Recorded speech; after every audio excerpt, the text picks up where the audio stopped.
So just a bit of background here. I've been a developer for about 8 years or so, both front end and back end.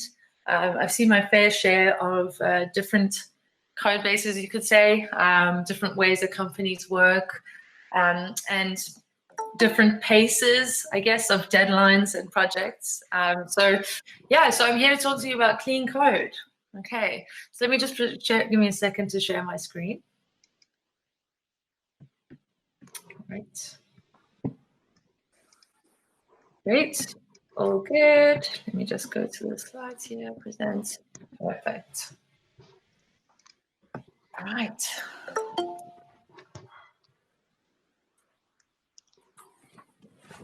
Okay, so why do we really care about clean code? I think that let's take a look at this saying by Robert C. Martin, who created the Code Bible. And he says that it's your duty to yourself and to others to write clean code. So writing clean code is what you must do in order to call yourself a professional.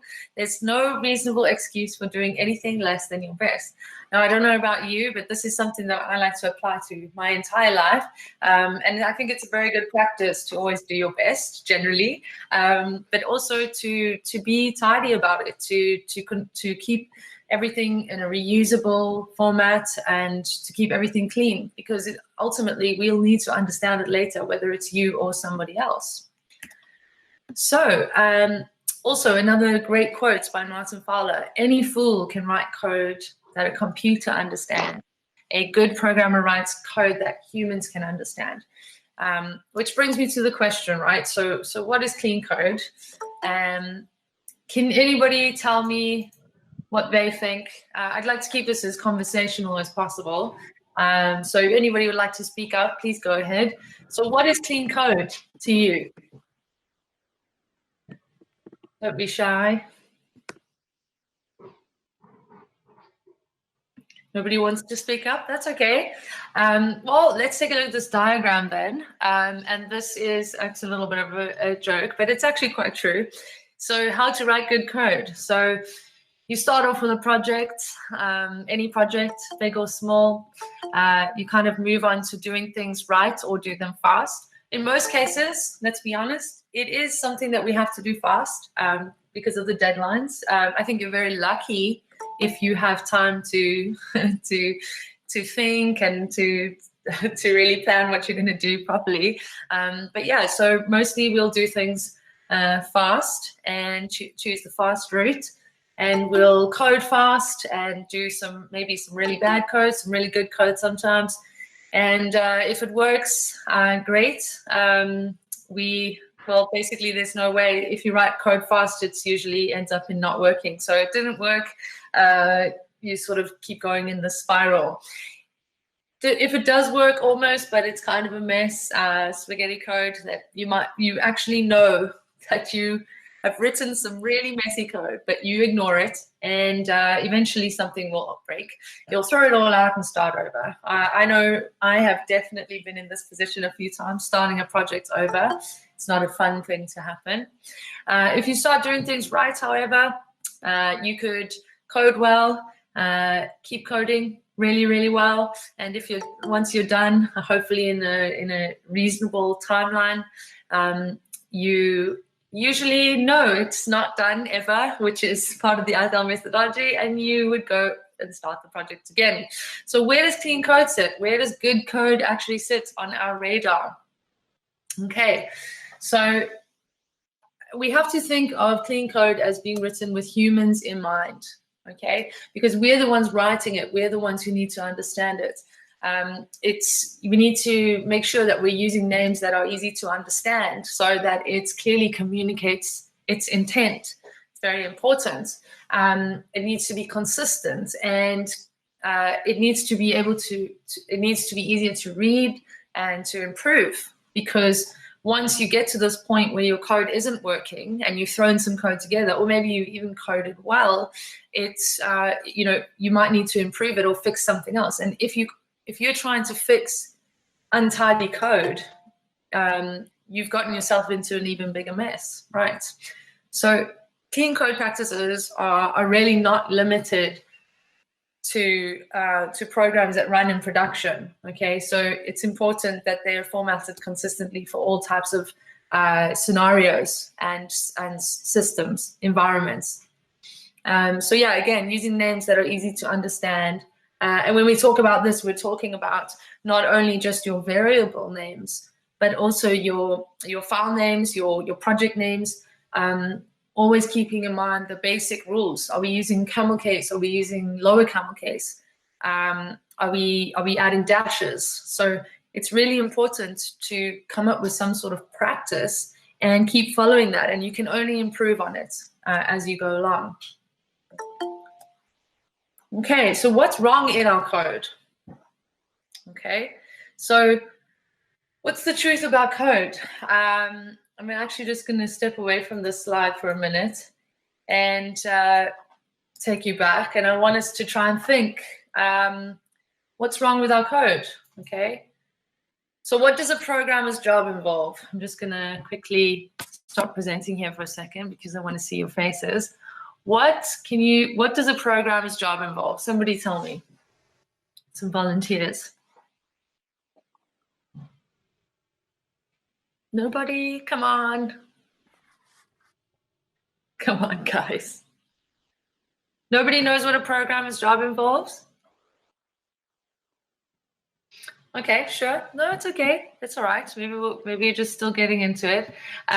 So a programmer's job involves writing code, right? It's pretty easy.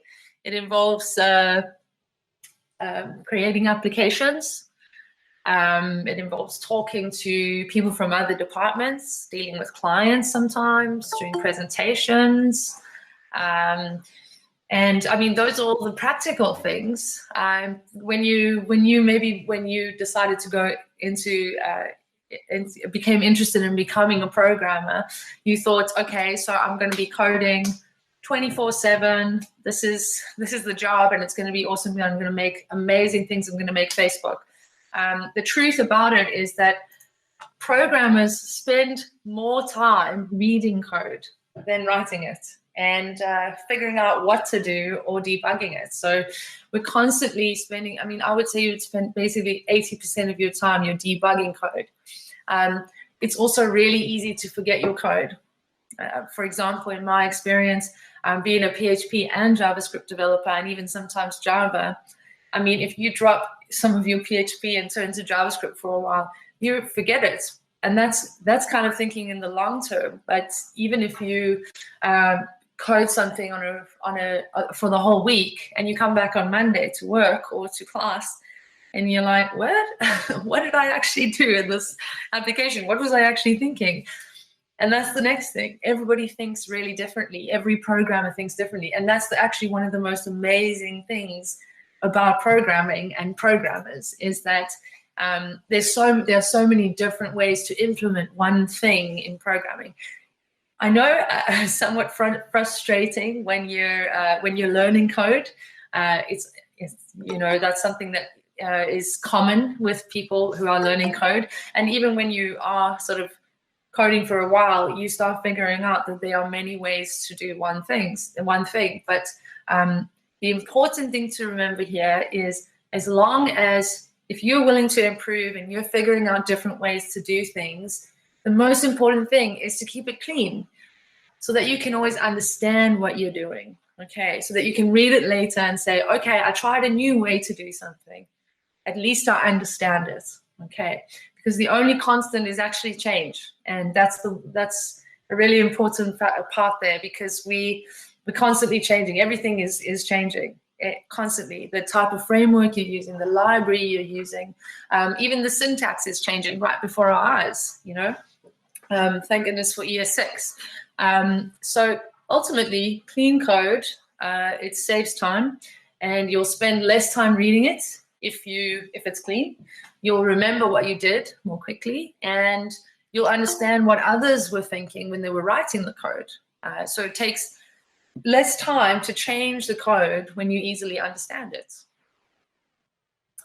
Okay, another thing, clean code is business critical. Okay, let's take a look at this this diagram over here. So we've got on the left here how hard it is. So we're measuring how hard it is to add a feature. And we've got from a scale of piece of cake to complete overhaul, and the time that it takes. Now, the time that it takes in this sense might increase as the more complicated the project is. And clean code actually contributes to this because of all of the things that we've just mentioned in the slide before. But basically, the more difficult it is to change something or improve something, the more expensive it's going to become, the more time your developers have to spend. So you're thinking overtime, weekends. You've also got you're having to have constant meetings about why something isn't working and coming up with more ideas. It's completely it's dangerous to kind of assume that if your code is unclean, that things are going to go smoothly. And so, I mean, we project manage people and we project manage clients, but we're not often thinking about project managing our code. Okay, so the less easy it is to understand code, the more time it takes, the more expensive it is. Okay, so let's think about, okay, the business decides, we're in a company, and the company or the client decides, let's do a UX overhaul, okay? Or let's launch a new project or extend the MVP, the minimum viable product. So over time, many different people will work on the same system, always, engineering, operations, anyone who maintaining current behavior and adapting the system to any new use cases that come in from the product team or the UX team. And it should all be productive. Everybody should be able to work on this system productively, okay? So we need it to be maintainable. Another thing that's important is scalability. So as the system grows, which hopefully this is the kind of thing that we want, is if it's in data volume or if it's in traffic volume or complexity, there should be reasonable ways to deal with that scalability. And for those of you who are working with components, or maybe some of your programmers or customers, clients are working with components and frameworks, this is a massive bonus to having a framework because of the scalability of it. But even so, even if you are working with, let's say, for example, React, which works really well for scalability and components, or maybe with PHP, you've got your Symfony, it's really easy to kind of turn that into a big mess. So a framework doesn't necessarily save your project. It's the way you code and how you organize your code that makes it easier to make it scalable. Then you've also got your reusability factor. And so that's avoids repeated code, and the behavior of software should be consistent. So it also contributes to building new features faster by reusing clean code that was written in a previous feature. It's really nice as a programmer to go to jump in. I mean, I remember jumping into a banking project at one stage and just being able to say, oh, the developers on this team have a few features that I'm supposed to implement, and it's really clean and easy to understand, and I can just sort of plug them in and adapt them to the user story that I'm working on. It's a really beautiful thing, and it saves a lot of time. You've also got your performance. So, those of you who have started getting into performance in terms of code, it's something that I never really used to think about that much. But nowadays, even just the way you write a function and how clean you keep that function contributes to how fast that code actually runs. And it gets to the very detail, the very sort of number of characters that you have in your code. And so it's even in the face of adversity, your system needs to work correctly. It needs to perform. And your little bit of effort to write clean code contributes to that. So in conclusion, the good code is reusable, maintainable, scalable, and performs well. And in the wise words of Robert Martin, again, of course, bad code can be cleaned up, but it's very expensive. Okay, do I have any questions at this point? Everybody with me? Great. Okay, let's talk about the rules. Oh, rules. Don't coders have their own rules? Mostly, we do. And you will create some of your own, but you know what? Maybe you should try and create some rules that work for everybody, and that kind of helps you in the future as well. So many companies kind of take inspiration from standard conventions. So and they write their own coding standards. I know, for example, companies like Twitter and Facebook and many other companies have written their own coding standards, and they actually create their own sort of Bible for new employees and current employees to follow, which is sort of like brand guidelines for a company's identity. So we take a lot of these into consideration, and it's a really good thing. It's really, you know, we don't need to reinvent the wheel when it comes to understanding what clean code is. We can also just take, you know, some people have worked so hard on creating these principles and these rules, and we could just follow them and see how it goes and adapt them for our company or for our workflow. So it's important for a team to have a single coding standard for each language to avoid several problems. Okay, so for example, lack of standards can make your code unreadable. So following standard conventions makes your code readable. It's easy. You also need to keep it simple, stupid. I don't know if any of you have heard of this KISS. We'll go into a little bit more detail of that in a bit, but simpler is better. Keep it simple. Don't overcomplicate your code, and reduce complexity as much as possible. This is one thing that I say, and I've just said it a moment ago, don't reinvent the wheel. Okay, use what's out there. That's why we're all here, to collaborate, and to just build, you know, on everybody's ideas. Also follow the Boy Scout rule. So leave it cleaner than you found it. Okay, that's very important. Maybe you're jumping in to help a colleague, or jumping into a project that's like a once-off job. You know, this just be I don't want to say a gentleman, be a gentleman about it. Let's leave it cleaner than we found it, for the next guy who has to look at the code, even if it's something that we don't really care about that much. It's just good practice as a human. And also always look for the root cause of the problem. You know, let's not go all Internet Explorer on ourselves here, you know, with Edge basically being a patched up version, a Chrome patched up version of itself. And it's really just not a fix. They didn't go to the root problem. That's why they launched Edge, because of Internet Explorer, which they just kept patching it up. And they had to just redo the whole thing because it just wasn't working. They didn't find the roots. They were just putting plasters on it until the problem went away, and it never did. So find the root cause. It can lead to a complete overhaul if you don't find the root cause, and it wastes time and money. Okay, let's not forget the cliches. We mentioned a few. Don't repeat yourself. So make sure you're creating reusable pieces of code and features. Keep it simple, stupid. Very, very important. You've got that you ain't gonna need it. So if you don't need it, remove it.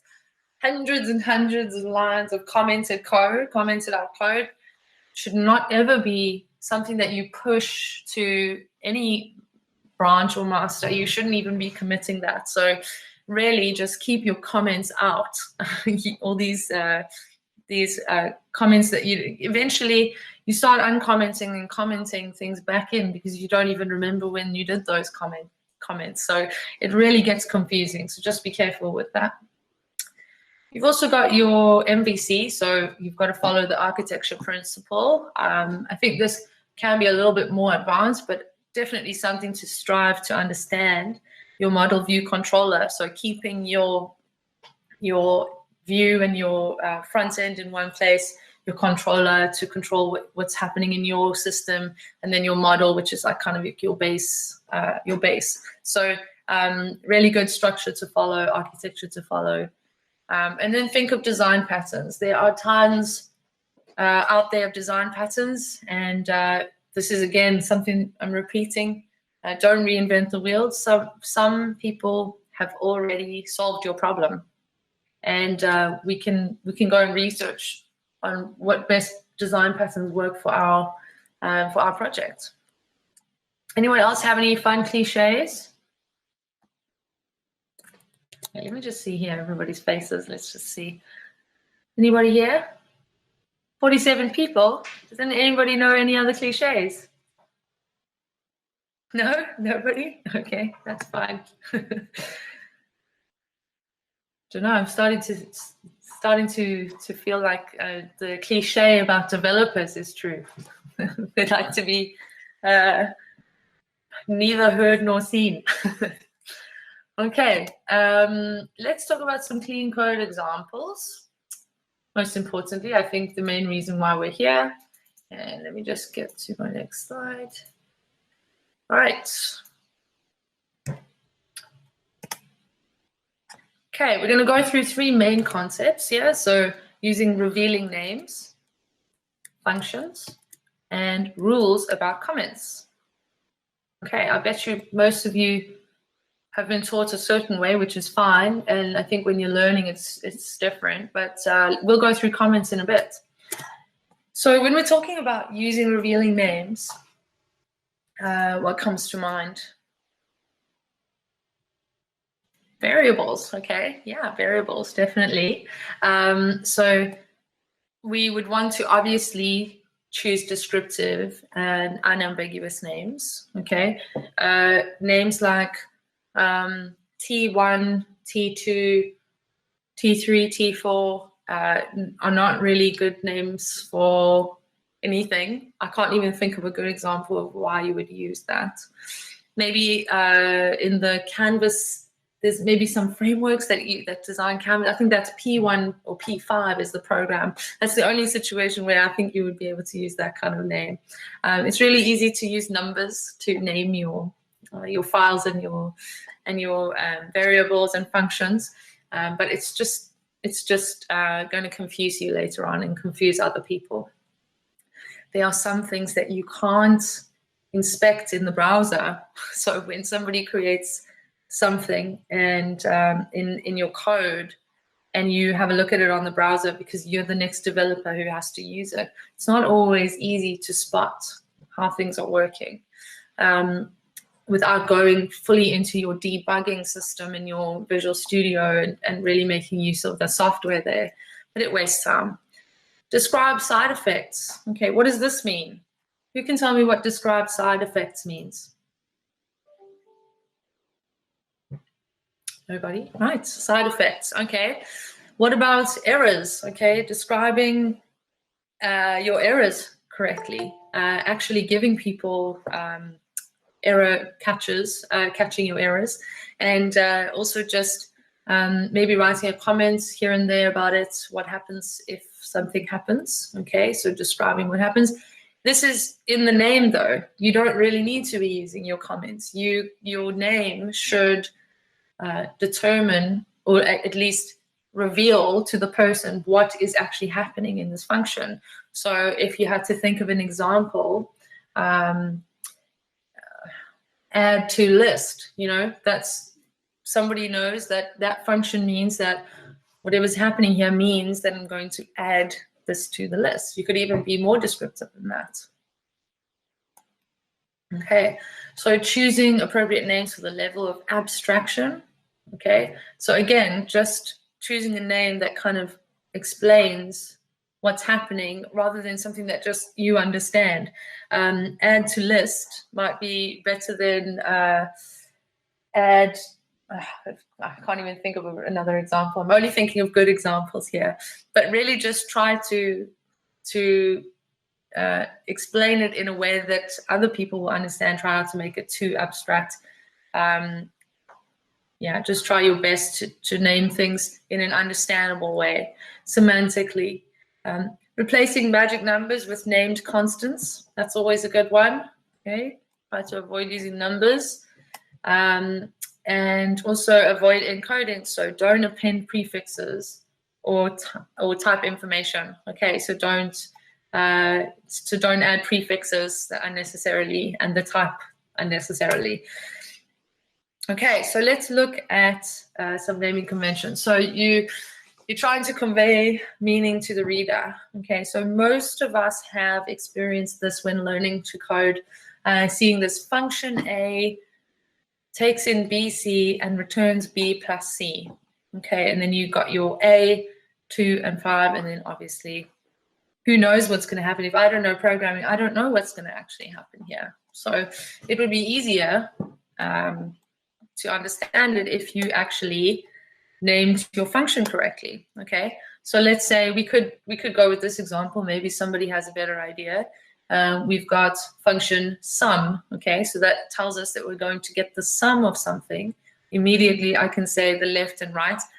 Perhaps maybe not the best way to name it. You could say num1, num2 is also not really great, but you need to think of ways that you can name it so that it's understandable to the reader. So we've got the left value and the right value, and you've got an addition symbol in the middle. So your sum of 2 and 5 is naturally going to be 7. Okay, so we're conveying meaning by naming the function correctly. Then you've got your symbolic constant. It can serve as a live documentation. So live documentation being, okay, so everybody here I'm sure is familiar with some kind of documentation. Hopefully for you, it's not too much of the Google documentation because you need a degree to be able to understand this, in my opinion. But basically, documentation in the code is the best type of documentation because that means that you don't have to go and do a whole bunch of research. Okay, so basically, if you look at this function, you've got event handler. Okay, so it's handling an event. Okay, and here we can clearly see that. Oh, I mean, what does this even mean? So if this doesn't have a class called ext, then we need to animate the width. Okay, great. Not really easy to understand, right? Okay, so maybe so there's a method within this condition. Okay, so first of all, that's the one thing. We've got a method within the condition, okay, which is maybe a little bit complicated for the condition here. We want to try and keep this a bit more simple, and check, and that's to check the class name. And it could actually, to check for a class, you could make this reusable. So you could actually take this code, this class function, and write it somewhere where it's globally reachable, and so that you can use it somewhere else later on. Okay, so make it a standalone method, and perhaps ext is even a bad word for a class name. So there again, another non-revealing name. Okay, so that's one thing. The other thing is to enlarge it. This animation is meant to enlarge it. It can be reused and edited once globally. Okay, so if we take a look at a better example, we can see here, if we call our function enlarge link, this is a better name than event handler because we actually understand what the event is. It's enlarging a link, okay, assuming when you click on something or whenever you run it. We've got first of all, setting our this variable. So we're saying this link element that we're clicking on, okay, and then we're using that more effectively and more semantically in our if statement, in our condition. So we're saying if the link element that we're clicking on is not extended, then enlarge it. Okay, enlarge this item. We know here we're working on our link element constantly throughout this function and throughout this condition. Here we've got our standalone functions now. So we've got const is extended, and we take in an element, okay, whether that's a link element or a square element or whatever element it is. And then we're checking if it has the class. Const enlarge as well. And this is something we're using in our if. And we take in an element and we animate it. Now this is much more easy to understand, wouldn't you agree? Okay, that's live documentation right there. That's this to figure out what this does. And I mean, this could be much more complex. This is a really simple example, but this is so much easier to understand. It's plain and simple. Okay, so also we need to show what we're really trying to achieve. Again, I mean, it's the same as before. We need to be able to tell somebody what we're trying to do. So what are we actually trying to do here? Okay, so let's see. We've got an event, getting the start date of something, using new dates. I mean, if I wasn't really a programmer or somebody who didn't really have the time, I wouldn't really be able to understand what this is doing. So, but this is the type of thing you see all the time. So actually what we're doing is checking if an event is today. Okay, so today could be a specific, via a form entry or generated using new date. So we could make this a constant. Okay, so we might use today just in our event, but it could also be in the in other areas of our site that we're using it. So we make today a constant. Today is always a new date, so it's constant. And then we need to test the condition. Another thing about the event being a constant is that we might want to actually put a specific date in there later and keep it as that. So again, just easier to change later. Testing the condition with a function. Okay, so checking with a standalone function if something is today by taking in any date event and checking the start date if it's today, and if it's not yesterday, and if it's not after today, so tomorrow. Right, so that's a little bit easier to understand, and it also runs alone. So basically all you're doing in your conditional, instead of running a whole line of conditions there and checks, we're just saying if it's today, take in any date in the future and do something about it. Okay, so this is showing what we're trying to achieve. Let's take a look at some examples. So we're moving on from revealing names here, and we're going to take a look at some functions. Right, so one of the most important things to remember is to keep your function small. Try not to pack in too much in a function. And the reason for this is if you actually think about what the purpose of a function is, it's to do a function. It's to do something, an action. Now, why would we create one function that does 5 things if we could just create 5 functions that do one thing and then we could reuse them wherever we wanted to? It makes it easier to change each moving part, and it also makes it easy to decide which part to use and where in your application, much like a component. And yeah, exactly. So they need to do one thing. We need to use descriptive names, of course. We've spoken about this already, and very important to explain to the user what the function's doing, or to yourself, to the next programmer. And take in fewer arguments, like the example before, even just with your if statements as well, just taking in fewer arguments. Create a function that takes in fewer arguments, and then you can take fewer arguments in your conditionals. Okay, and make sure it has no side effects. Okay, so you need to make sure that all of your functions are doing something specific and not affecting too many other things. And that's why we like to keep them more standalone and smaller. Don't use flag arguments, right? So split methods into several independent methods that can be called from the client without the flag. Okay, so very important to remember. Okay, let's look at another example. So this is of a function. This function is called login, okay? And we're taking in a username and a password. We've got a fetch here. Maybe some of you haven't come across this yet, but basically we're fetching something from a URL, and we're posting it by the method post, and this is what we're getting in our body. If we get this, then we are sending our user to the app location URL, and if not, we're sending them to the error endpoint. Okay, simple enough. Why is this not good? What could we do to make this better? So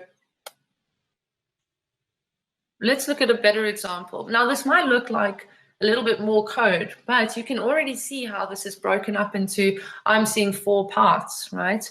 Which means that we are able to change all of those 4 parts that now we've split up. So we've got our function, our request token method, we've got our redirect to app, and we've got our redirect to error. These are all things that we can, if one of these parts breaks, they're now standalone. So we're able to edit it in a standalone manner, and it's easier to debug because you can test each one of those things separately instead of always testing your entire function to see what is going on in your code. So let's take a look. We've got function login. We're still, that's okay. We can call our function login. That makes sense. Taking in our username and password. We're also, now we're running this request token, right? Which is something we never had before. We actually created the token part now, which only does the fetch part. Okay, so it fetches our information that we need and the token and tests it, right? Checks if it's true. If it's true, then we're going to redirect to the app, which is, this might change. Redirect to app could be anything. It could be something else in the future. If you wanted to change that one small thing, you change it once and reuse it in many other parts of your app. And the same goes with redirect to error. So for me, this is much easier to understand and to change, okay, and to debug. Okay, let's talk about those comments, those pesky comments, okay? I used to love comments. I used to love them. I wrote comments all over the place telling me exactly what was going on in my app, what I was about to do, what I just did, even telling what my if statement was doing, and then opening my bracket and saying what the next thing is. Love comments, right? The truth is that comments, if you're putting too many comments, it means that you're not explaining yourself in your code.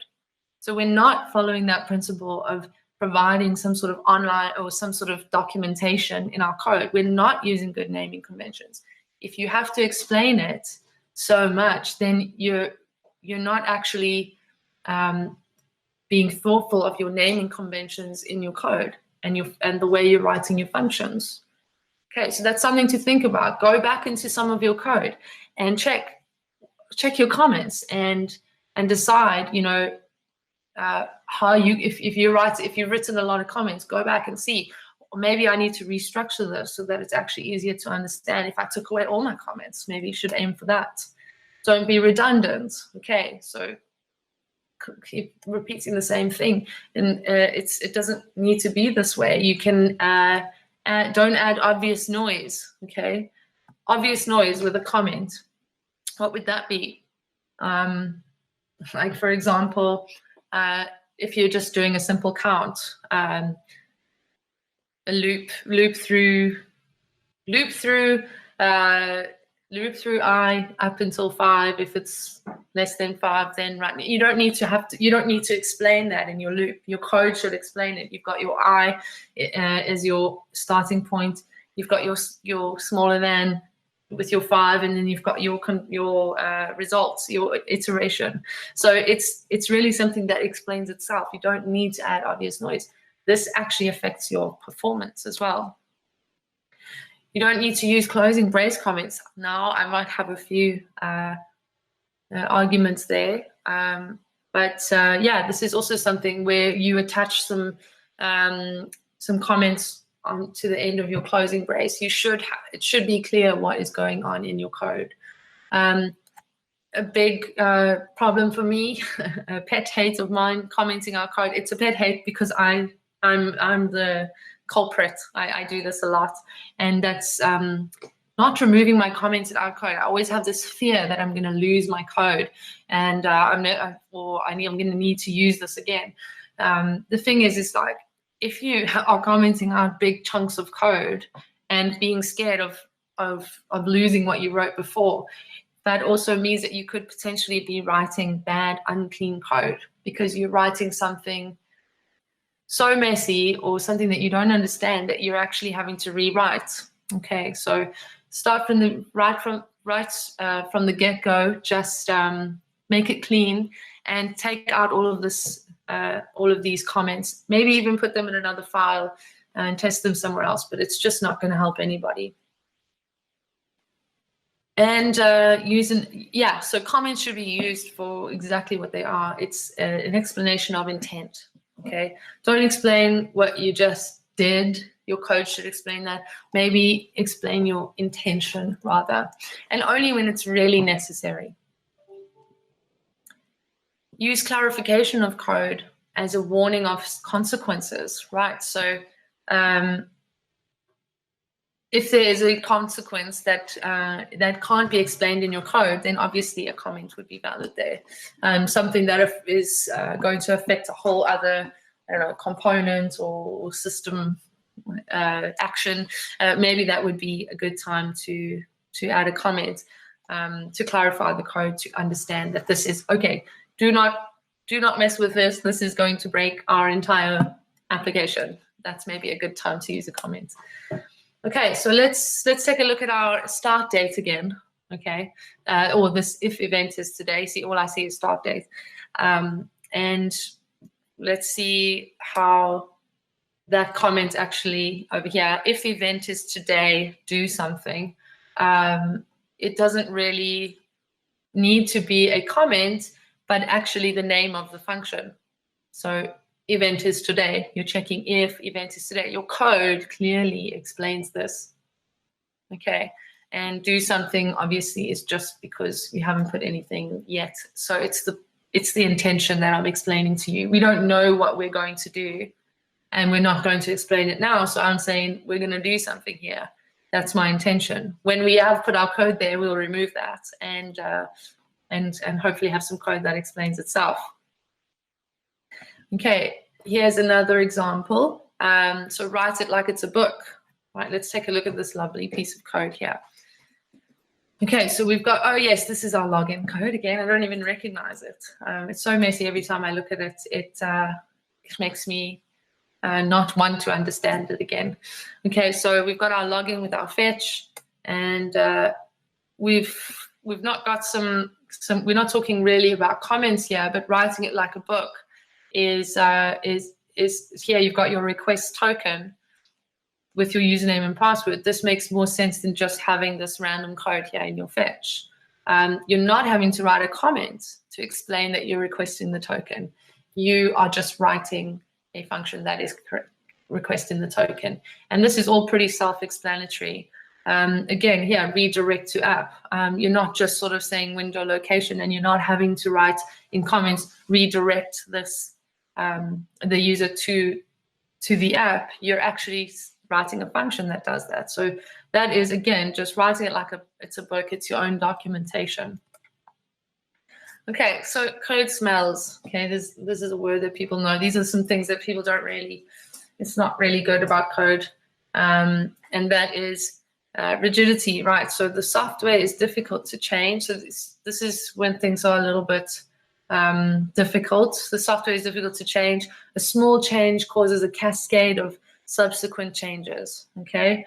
If we think about fragility, software breaks in many places due to a single change. This is another reason why where code would be smelly, okay? Where you don't want to have this. You want to have your standalone things with less consequences, okay?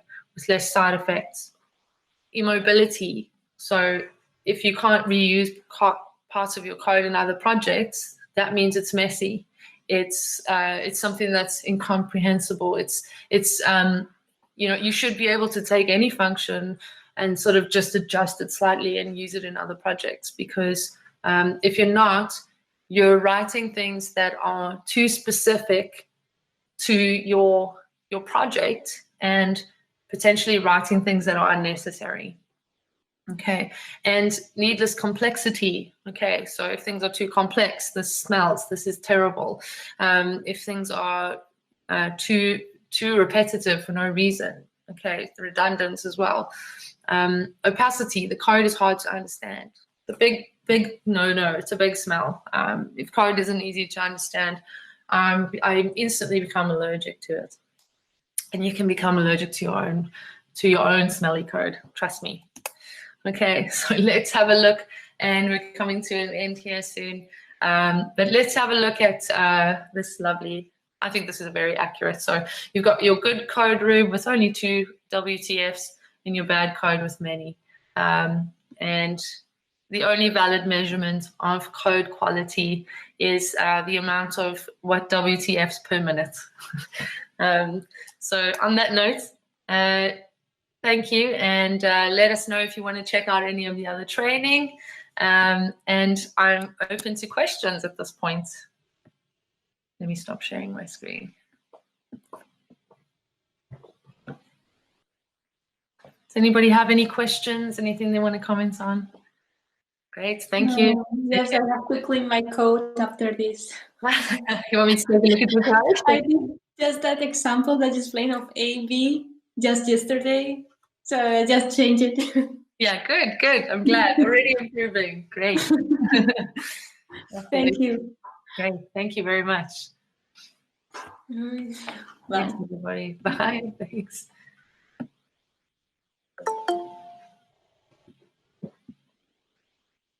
Thank you, everybody. I'm open for any questions if anybody has.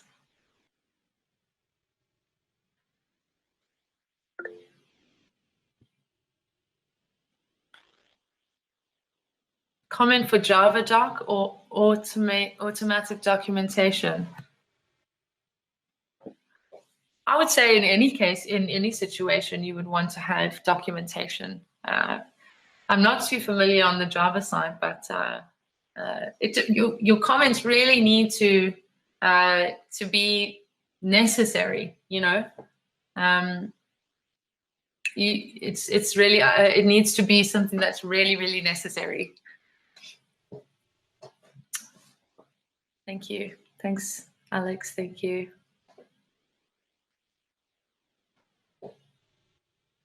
The intervention. I love how everybody's referring to this as the intervention. You're all going to go and clean your code now. It's the job for the Easter weekend. Go and clean your code, everybody. Thanks, Ola. Yeah. For a beginner programmer, here we've got a question. How would someone determine clean code from messy code? Well, I think that you are at an advantage, because if you learn about clean code from the beginning, you're not going to get into any bad habits. So I would say, how would you determine it? Just follow these basic rules. You know, sort of check if it's easy to understand. If you take a step back, try to understand the code. If you can't understand it, even as a beginner, slightly understand it, then there's something wrong. Okay, so even just go back to that example with A, B, and C. If you've got add or sum as your function, it allows you to understand it better.